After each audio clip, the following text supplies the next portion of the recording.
Dear listeners, my name, if you didn't know, is Teller. I, with fellow accompaniment, have created this show for you. This is the retelling of the lives of three intergalactic merchants, their deceased captain, their evil AI, and the ever-so-crazy Ralcor the Reasonable. This has been a journey for all of us. This happens to be the first case in many of a possible series of cataclysmic events that almost took place. All of this, listeners, is to prepare you for the story of a problem universe. Please enjoy this conclusion to the Our Life story.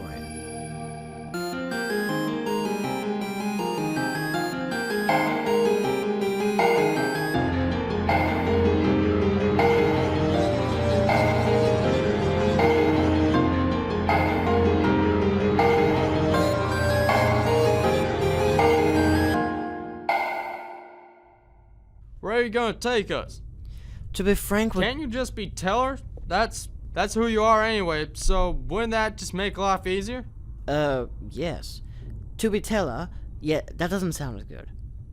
Either way, I'm taking you into a space between spaces, otherwise known as my home and office. Can you explain how that is safe? Well, for starters, you won't die there. There's nothing to fear, nothing to kill you, really nothing bad at all. The only unpleasant thing is the odd feeling you get when you arrive. It's as if someone pressed the pause button on time. How? Okay, that's very vague and that's a very vague and broad question, as it has so many answers. I don't blame you for asking it. At least you said something. Let me get to the point. I need you both.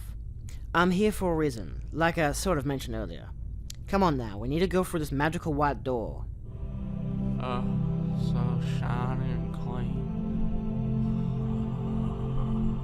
Stop staring and open the damn door, Mark. I want to get away from this dimensional abyss. Alright, yes of course. But Colin, it's so shiny! Look at it! Every inch is spotless! Mark, must I repeat myself?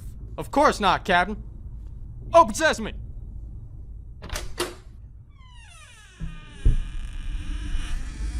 Ooh, a bright light, come. Where are we? Bejeebus, that you? What's with that weird feeling? You probably haven't cleaned in a while, Mark.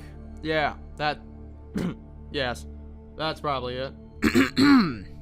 Welcome to my lovely abode. We're only in the foyer right now, so don't get too excited, but this is, for you both, a safe haven. This is a very nice looking foyer you have here. Yes, it's a basic foyer that can only be accessed from this door which you came from. The door leads you to whatever point in time and space you want to go to, but that's not important. Outside of this house is, well, let's just call it Rift for now. Like every house, the walls are lined with picture frames of historical events and family. We won't discuss any of that. This way, please. Actually, before we go any further, I'd like to know how you knew about us and the problem we were about to face. Well, I honestly didn't know what problem you were about to face until I checked the time spot that I was advised about. A heads up for now, I will explain everything later on. It's complicated and I need you to know the full story as it develops. That kind of explains why I'm professionally called T.I. Teller. People don't trust me anymore after... Look, I'm the real Teller. I don't know what those bastards were thinking, copying my work and stealing my name to give me a bad rep, but... The reason I knew about you was because of... Ah! Jeremy! Is that you? You better be a cat when I turn this corner! Mark! Colin! How's it going? I anticipated you'd be this surprised. Your friend Ralcor here is the reason I saved you. Yes! When I entered the void outside the wormhole, everything went white. That's when I awoke here, in the foyer. At first, I had no idea what was going on. Then, Teller, came around the corner with beverages for myself and Mal. He forgot that Mal had no physical form. Common mistake. Happens way too often. Wait, Mal's alive too? You didn't kill her once you arrived here? Oh no, I soon awoke and allowed Teller to reprogram me. If they cannot find me, then I'm safe. Teller assured me that no one could find this place. For safety measures, I did have a morality core installed, so I no longer get pleasure from killing worthless humans and sentient beings. I am now free to roam the electronic systems in Teller's home. Remember not to screw with it, Mal. Now, to answer your second question about how I found Ralcor and Mal, I'll again let Ralcor answer. Ha! Now I have more expositional powers!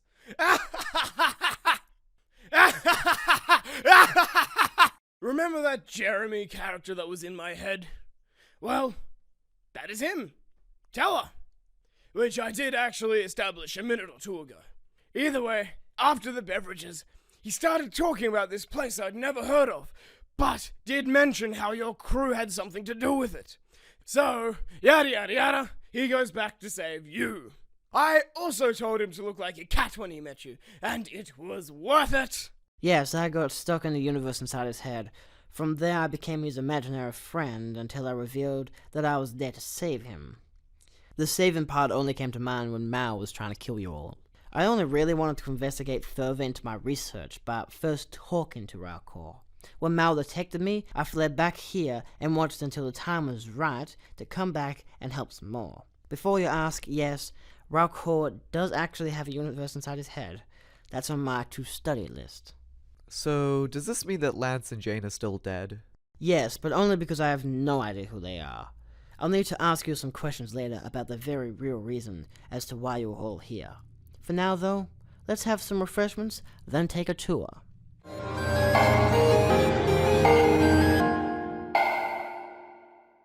Prepare yourself for this shit. Your minds are about to be blown. Maybe even literally.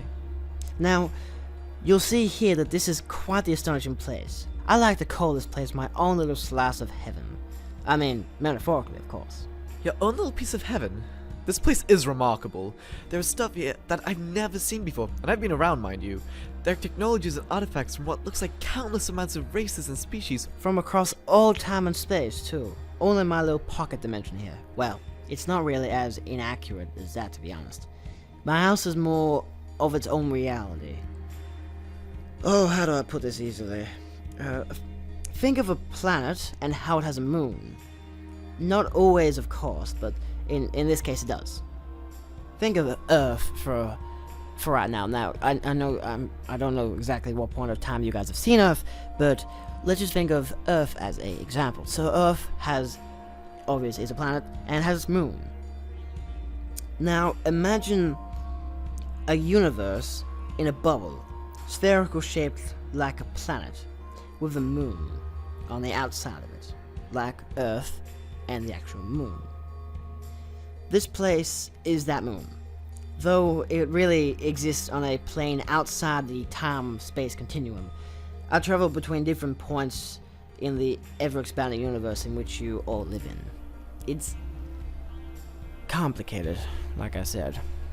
It belongs in those kind of sci-fi realms, so it's just confusing, really. I think you've lost me. So, does this mean that time and space are not, per se, relative to this planet of yours? Correct. Of course, time and space still exist here, but differently. I really don't want to dig into the science of it. Look, shall we continue? On the left-hand side here, you'll see the kitchen first and the living room after it. The living room is really the main entertainment part. You've got all your TV and antenna boxes and really everything you need to live a whole lifetime just watching TV shows or listening to the radio, really whatever you want to do. It's a luxury. On the right hand side of the house here, you'll find my office and workspace. First on your right, after the foyer, you'll see my study, which is mostly storage of information that I've acquired over the many years that I've been doing this for. And how long would that be specifically? Endless is the only word that comes to mind. Maybe a millennia? Less than that? Maybe more? I forget. All that you can find in there has some form of documentation of it. Mostly in video and audio formats. It also has a timestamp as well, in case you're interested. More on that later.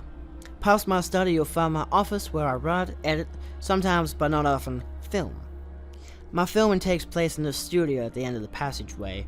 That, of course, starts where the foyer ends. In the back corner of my office, you will see a spiral staircase that leads into my observatory. In my observatory, you'll find some machines and a telescope which can actually see into all of space and time. One frame at a time, of course. Confusing, isn't it? Yes. Think of a video.